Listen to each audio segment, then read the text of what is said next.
ऐसे क्या नौबत आई कि हिस्सेदारी मांगते मांगते आपको पार्टी छोड़ना पड़ा? हिस्सेदारी तो नहीं मिली लेकिन आपको जेडीयू से हटना पड़ गया। नहीं, देखिए जेडीयू छोड़ने का तो साफ साफ कारण है। अ, जिस विरासत को बचाने के लिए बिहार की जनता ने नीतीश जी को ताकत दी, जननायक कर्पूरी ठाकुर जी वाली विरासत, उस विरासत को ही वैसी जगह सौंपने की बात नीतीश कुमार जी करने लगे जिसके कारण बिहार 15 साल तक कितना तबाह हुआ, बर्बाद हुआ। एक तरह से कहा जाए कि जिस तूफान से किश्ती को निकाल कर लाए थे नीतीश जी, जब तक मैंने काम किया ठीक से, उन्होंने अच्छा काम किया, लेकिन फिर से किश्ती को उसी तूफान में डालने की बात जब करने लगे तो बिहार की जनता परेशान होने लगी, हमारी पार्टी के साथ ही परेशान होने लगे। तो मुझको लगा कि अब इस परिस्थिति में बिहार बर्बाद होता रहे और हम आंख मूंद कर देखते रहें, यह कैसे हो सकता है।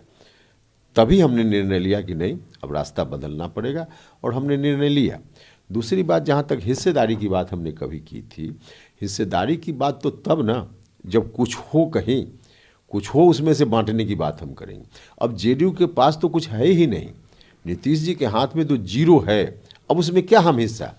जो कुछ भी उनके साथ उनके पास था, अब एग्रीमेंट कहीं उन्होंने कर लिया एक तरह से बंधक रखने का, गिरवी रखने का।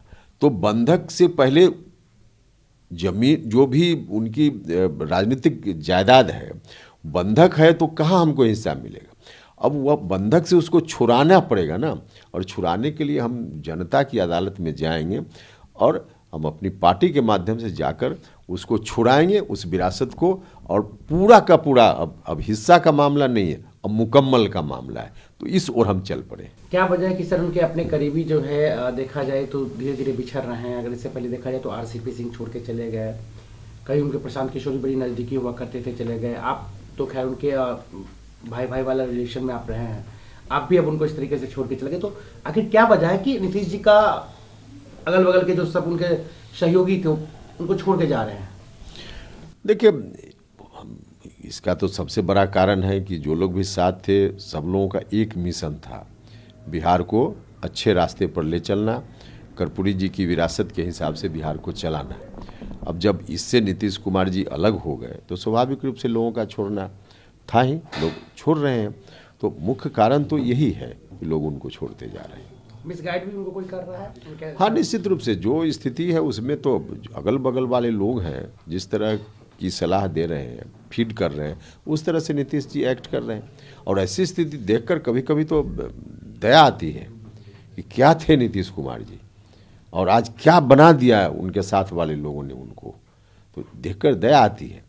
लेकिन स्वाभाविक है, ऐसी स्थिति जब जिस मकसद से आदमी राजनीति करता है, वही मकसद जब ध्वस्त होने लगे तो क्या करेगा आदमी, इसलिए लोग साथ छोड़ रहे हैं। आप अकेले हैं कि और भी लोग आपके साथ आने वाले हैं? नहीं नहीं, बहुत सारे लोग हैं, आप देखते जाइए ना, बहुत सारे लोग हैं।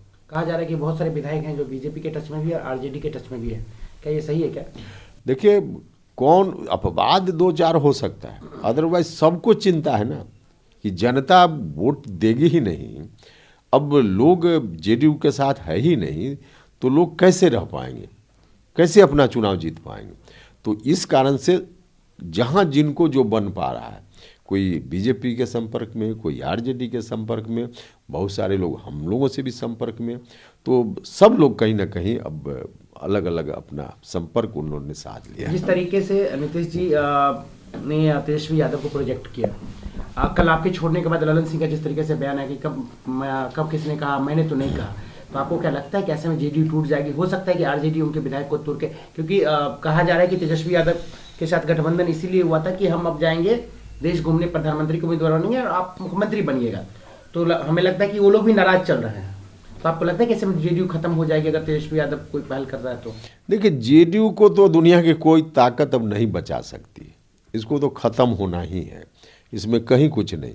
हाँ, फिलहाल जो एमएलए लोग हैं तो उनके मन की चिंता है कि क्या करें, तो वैसे लोग अगर इधर से टूटकर कुछ उधर चले जाएं तो इसमें कोई आश्चर्य की बात नहीं होगी, ऐसा तो हो ही सकता है। जेडीयू नहीं बचने वाला है, इतना तो फाइनल है। तेजस्वी यादव का भविष्य आपको क्या लग रहा है? क्योंकि कल जो आपने प्रेस कॉन्फ्रेंस किया था उसमें आपने 80% कहीं ना कहीं टारगेट लालू परिवार ही था।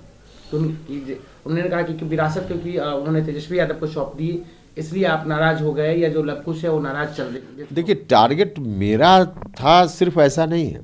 आखिर समता पार्टी बनी तो उस समय क्या टारगेट था, जनता दल यूनाइटेड का क्या टारगेट था?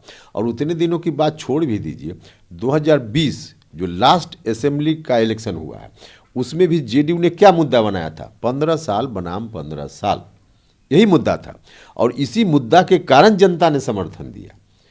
तो इस मुद्दा को लेकर बिहार को बचाएंगे, बढ़िया बनाएंगे, यह कहकर जनता से वोट लेते हैं और फिर अब फिर से उसी तरफ जाने की बात करते हैं। तो इसको लोग कैसे स्वीकार कर पाएंगे? तो सीधी बात है ना। अब जहाँ तक तेजस्वी यादव जी के भविष्य का सवाल है, तो ठीक है, तोड़ जोड़ अभी कुछ हो जाए, इस तोड़ जोड़ के कारण उनको बहुमत मिल जाए, यह संभावना बन सकती है, इसी को हम नहीं खारिज कर रहे हैं।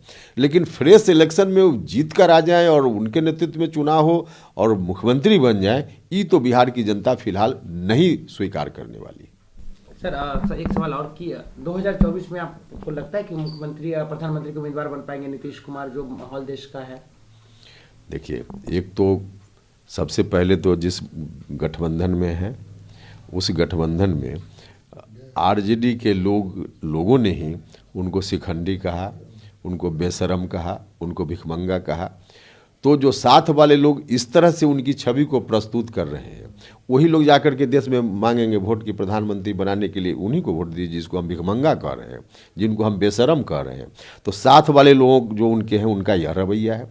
बाकी जो दूसरी पार्टी है विपक्ष में देश भर में, वहाँ दर्जन भर से ज़्यादा लोग उम्मीदवार हैं।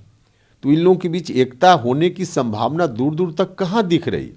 और जब नहीं एकता की बात होगी तो फिर कहाँ नीतीश कुमार जी उस रूप में प्रोजेक्ट हो पाएंगे? और नहीं होंगे तो हमको तो लगता है कि नरेंद्र मोदी जी के सामने कोई चैलेंज अभी 2024 में तो कम से कम है ही नहीं, बिल्कुल नहीं। एक अंतिम सवाल सर, क्या महागठबंधन में सब कुछ आपको ऑल इज वेल लग रहा है, या बस केवल ये दिखावे के लिए? जिस तरीके से कुछ दिन पे जिस तरीके से बयान दोनों तरफ से आते हैं, तो लगता है कि अब ये बहुत दिन तक नहीं चलने वाला है। देखिए, महागठबंधन जिस रूप में एक्ट कर रहा है, तो बीच में ही जब से बना तभी से कभी कोई कुछ बोलेगा, राजद के प्रदेश अध्यक्ष कुछ बोलते हैं, जेडीयू की ओर से कुछ बयान आएगा। कई मुद्दों पर आरजेडी के किसी नेता ने कुछ कह दिया, जल्दी से जेडीयू की ओर से प्रेस कॉन्फ्रेंस हुआ कि ना हम उससे सहमति नहीं रखते हैं। तो यह तो चल ही रहा है। अब ऐसी स्थिति में अब कुर्सी की बात जहाँ तक है कि एक उम्मीद तेजस्वी यादव के मन में बंधी होगी, जब नीतीश जी ने कहा कि अगला वे ही तो हुआ होगा। लेकिन उसके बाद फिर से अब ललन सिंह जी कल कुछ बोल रहे हैं कि हमने नहीं कहा। तो इस परिस्थिति में जो दृश्य दिख रहा है, यह दृश्य तो बहुत सकारात्मक महागठबंधन के लिए नहीं है, दिख रहा है।